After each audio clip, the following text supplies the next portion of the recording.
What's going on, everybody? It is D-Man coming back at it again with another YouTube video, and today was the final day of Tennessee Titans training camp, day 20, rounding things out. Let's go ahead and get into it now. Tomorrow is going to be the final day. You'll see a lot of stuff happen probably throughout the night and then into the morning. Because the Tennessee Titans have to figure out their 53-man roster by tomorrow. So you'll see a lot of moves made. I'll probably make a couple videos tomorrow going over some moves that were made. We'll have to wait and see, though. But the first move I was kind of unhappy about, but we'll get into that a little bit later. Let's go ahead and check out overall how training camp went. And here is the final tally on practice INTs. Kevin Byard led the crew along with Monty Hooker and Janoris Jenkins. They all rounded out with 3 picks. Breon Borders, Matthias Farley, Elijah Molden all had 2. Christian Fulton, Smith, Simon, Long, Jackson, Brown, Breeze all had 1. So that is your final tally there, interception-wise. Vrabel still not at practice, which is unfortunate, but we did see a Julio sighting today, so that was some good news. Other good news, kicker Sam Ficken, since joining the Titans in games, he's been perfect, 4 for 4 for field goals and 9 for 9 on point afters. And then he's been 60 for 67 in field goals in practice. That's pretty solid right there. Good to see Sam Ficken. Again, we right when we picked him up, I was super excited. You can go back to the video when we signed him. I was just ecstatic about the signing of Sam Ficken because I felt like he was going to be the guy, which we don't know just yet. The regular season hadn't even started, but from what we've seen so far, he looks to be a really, really, really solid guy to have, at least for now. We don't know how long it's going to last, but for now, he looks really, really good. Let's see here. Moving parts of right tackle. He did mention that Radens would not. Radens still got work to do, which I expected this. He's played worse than what I thought he would, but still, he is a rookie. He's gonna have those growing pains. But maybe throughout the year, he ends up taking over a starting role at, who knows, maybe right tackle somewhere in there. But as of right now, it's coming down to these 3 guys: Quisenberry, Sombrello, and Lamb. Basically, that's what Vrabel said. Still working with Radens. Still got to get him comfortable in the offense. And, the other 3 guys right now are just, more consistent in what they've been doing, and they know what the offense a lot better. Of course, Quisenberry and Sombrello been here, but Lamb, we picked him up in free agency. And, rookie coming in, you're probably going to have to sit the bench a little bit, kind of let the offense come to you. He just kind of struggled out there in the preseason, to be expected, but you wanted him to play a little bit better. But, it is what it is. And here is the what I was talking about earlier, guys. Something that I wasn't a big fan of, but, again, you're going to see a lot of these releases to cut down to the 53-man roster, and the first one was John Simon. Vrabel did say that he hopes to continue to have a relationship with John, thinks highly of him, and would like to bring him back. I just don't know why you cut him. He really, really, really looked like a really good player throughout training camp, and looked like he was going to be, one of the vet guys defensively. He was going to be one of those leaders, vocal leaders, and a good rotational piece with Harold Landry, Bud Dupree, and those guys like that. He just looked really, really solid. I could have probably named other guys that I would have cut before John Simon, but at the end of the day, John Simon did get cut, which I'm completely against because I thought he was really good. He played really well. We mentioned him. He had a pick. From his position, it's pretty rare to get a pick. So he was out there making plays, and, guess what? I don't know what the thought process was there, but because, like I said, I'm completely against the release of John Simon, but I guess it is what it is. And like I said, we'll see a lot more releases coming because we still got to cut a few more guys before the final roster is revealed tomorrow. So we'll get a first look at that tomorrow, and we'll see some guys get cut here in the next 24 hours. So just something to be on the lookout there. This is Vrabel on him having COVID. I'm continuing to work my way back through COVID protocols. Won't be back today. We'll see where things are after today. So like I said, Vrabel not at practice today or training camp today. This is what he had to say about Dylan Radins. He will continue to work, but made it, I think this is a typo here, but he made it clear the starter at right tackle will come from this group of three, which we mentioned earlier, Quisenberry, Tyson Brello, and Kendall Lamb. So that is that there. Titans have a plan to get Julio ready for the season like everyone else. I mean, look at the likes, 18, 83, 61, and then you get to 198 with the Julio. So you kind of just see how the Titans fans, I'm telling you guys, there is going to be a lot. I really just want to pack it in week one. I'm super excited. I am absolutely ecstatic for week one just to see Julio Jones line up across from I don't know who's going to be matching up against them. We got Malcolm Butler, who's going to be coming back. It's going to be weird for him because he's used to being in the home locker room. You see a lot of players talk about returning to their old facility and used to going into that home locker room and having to go to the away. So we'll see how Malcolm Butler ends up playing for the Cardinals. He'll be returning. And then, I just can't wait to see A.J. Brown, Julio Jones, Tannehill, and Derrick Henry. And, I don't know, single back, Julio out to the right, A.J. to the left. That's just going to be fun, man. It's really, really going to be some fun stuff there. So, just can't wait. Cannot wait. Again, we'll see some clips of Julio, too. This is Vrabel on the roster cuts and decisions. Roster decisions are always tough. We're working our way through it. All the cuts are hard. Telling the guys they're not going to be on the 53. It's not personal, it's business. Things got to get done. And you, like I said before, when we did the video on the recap video earlier on Sunday, I did mention that the guys that we're going to cut are going to get picked up by other teams.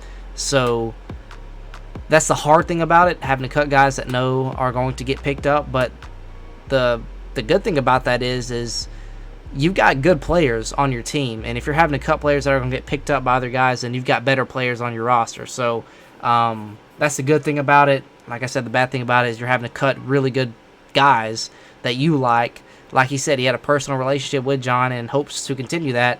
And he said he'd like to bring them back, but the reality of it is that we have to cut this roster down to 53, and 53 guys. It's going to be tough from what our roster is going to look like, what it did look like in the preseason versus what it's going to look like 24 hours from now is going to be completely different. So again, it's not personal, it's business. Just got to get things done, and it just sucks. It really does suck. Move on here. Again, link will be down below if you want to listen in on any of this. There's Taylor Lewan. It's good to see him back out there along with Roger Saffold the other night. He went out there for, I think, one drive. But, that one drive, he probably had his personality. He just looked really, really happy to be back out there. I know he was very happy to be back out there, but it's good to see him out there, man. He's got a great personality. Dude, lovable dude. You got to love him if you're a Titans fan. But that's Taylor Lewan there. Here's Elijah Molden on comparison to former Titans cornerback Cortland Finnegan. I've been hearing that. Not going to lie, he does kind of favor him. A little bit. Even in the looks, he does kind of look like him a little bit too. But I have been very, very happy of the play of Elijah Molden. Obviously, he's going to make the roster along with, I wouldn't say all of our draft picks, but most of them are pretty much going to make the roster. So obviously you got Caleb Farley, you got Dylan Radins, you got Des Fitzpatrick, who hadn't played well, but he's going to make the roster. Elijah Molden. Who else? We got Brady Breeze, which is a question mark there. Who else did we draft? Might be missing a couple, but most of those guys are going to make the roster. I'm just going to say that most of those guys are going to make the roster. Here's Rashad Weaver. Rashad Weaver, guy that I forgot to mention there. He's going to make the roster 100%. Played really good in week 1 preseason game. So I expect him to make the roster. He's going to be a nice rotational piece with Harold Landry and Bud Dupree. Excited to see him in, regular season game action. We've seen what he can do. We've seen what he can do against, preseason, but, offensive linemen, those are like second, third string guys out there. So we'll have to see what he can do in the regular season. If he hadn't been as consistent as what I wanted to see as from these last 2 games, from what he did on the first game. But he did have a couple of pressures, but for the most part, didn't play as good as he did in game 1. Just didn't play as good in game 2 and game 3. But we'll have to see if that continues on into the regular season. If he, he plays well, if he, plays decent. We'll have to wait and see. But here's Julio, probably what you guys clicked on this video for. Good to see him back working with the receivers. That is going to be a group of guys that's going to be really hard to cut down. Vrabel even mentioned it. John Robinson mentioned it on the game Saturday against the Bears. He mentioned that the receiving room is going to be very hard to cut because there's a lot of guys that are really good that are going to have to get cut. We got a lot of receivers we're carrying right now. We got to cut some of them. Probably not a lot because we like a lot of them, but at the end of the day, it's not personal, it's business. Things got to get done. Out of this group, really like Marcus Johnson, really like Mason Kinsey, really like Chester Rogers as a kick and punt returner. Chester Rogers, Racy McMath's another guy there. That'll be interesting to see what happens with him. Des Fitzpatrick is a guy that he's going to make the roster, but he's definitely not. He's not. I don't want to say he's the worst out of our wide receivers right now. He just hadn't been as consistent as what I wanted to see out of him.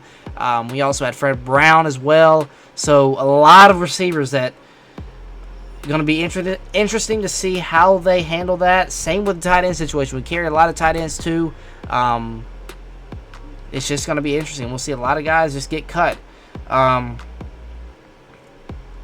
Another guy here, Chandon Herring, which I haven't heard of him before, but he got waived today.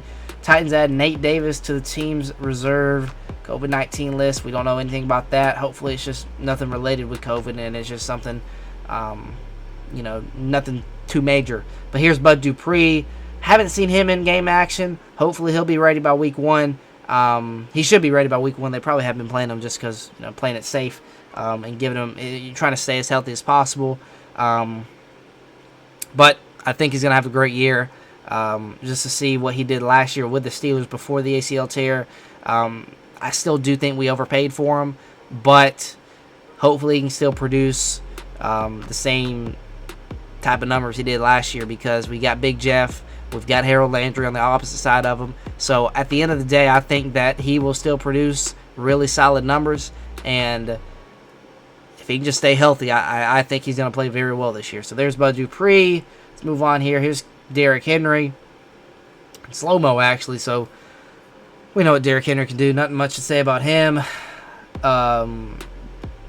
Who is this? A.J. Brown and Julio Jones. Like I said, preseason game, they showed a lot of Julio Jones just sitting on the sideline talking to Derrick Henry, talking to A.J. Brown. That just makes me really, really happy. It's just awesome. I mean, just awesome. Awesome. Here is Christian Fulton working on, I guess, strip drills here. Just trying to strip the ball out. Looks good. Titans finished preseason ranked number 1 in the NFL in total defense, allowing just 199 yards per game. I'll give that a like. That deserves a like. But yeah, I know it's a preseason, but at the end of the day, you're going to say we did play our starters a little bit. We didn't play our starters a whole game. At the end of the day, you got to give credit where credit is due. And you got to give credit to Shane Bowen. I mean, the dude is just a big question mark on how he was going to do this season. And the preseason, he really, really, he showed up. And the defense held two teams to 0 touchdowns. And then the last game, kind of a fluke game in my opinion. But you got to look at the defense, guys. I mean, defense did not allow one touchdown in the first 2 games. It was just, I don't care if there's second, third string guys out there. That's really hard to do, to hold an NFL team to no touchdowns in 2 straight games. That's really hard to do. Got to give a lot of credit to Shane Bowen, but hopefully we can carry that in as that number keeps rising there. Hopefully we can carry that into the regular season. I really hope we can, because I think we are definitely capable of being top 16, top 15 defense in the NFL. I believe it. I think we can get around 10. That's our peak, I think. Around 10, but I would love to just hover around top 16-ish, just be in the top half of the league, because our offense, we know what our offense can do. We can put up 40 a game if we need to. Defense can just get stops a couple of times a game. Doesn't have to get a stop every time, just a few stops a game. We know what our offense can do. We'll be in good shape. That number just hit 900. A lot of people like that with me. Finished preseason ranked number 1 in the NFL in points scored, 81. Offense played good too. We saw both backup quarterbacks play really solid. The last game was a little bit iffy on both quarterbacks. I would probably say overall, man, that's tough. They both played really, really good. I'd say Matt Barkley definitely played worse in the last game. He had one forced pick, which was a bad pick. And then also drawing a blank here.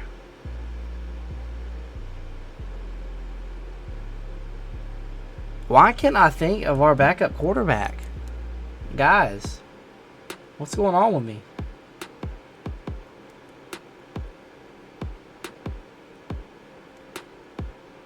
Logan Woodside. It just came to me.